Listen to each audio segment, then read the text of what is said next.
I don't want my country to be a battleground. Thank you. Sa palagay ko, ang taong ito ay duwag o takot na takot sa China. Magiging battleground daw tayo dahil sa policy ni President Ferdinand Marcos. As a Filipino and as a nation, I don't want my country to be a battleground. Thing. But with the 9 EDCA bases here in the Philippines, most likely, Kailangan natin ang EDCA.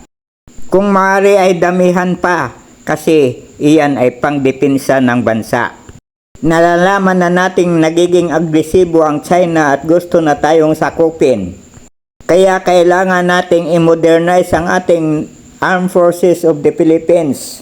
Kaya ang lakas loob ng China at lagi tayong binubuli dahil alam nilang wala tayong masyadong kagamitan ng ating armed forces. Ang EDCA sites at modern armed forces of the Philippines ay magiging deterrent para hindi tayo masakop ng China. Hindi totoo ang sinasabi ng taong ito. Loko-loko, iiyak-iyak ka pa dyan. Gusto mo lang kaming magiging target practice ng China. Propagandista ka sa China siguro eh.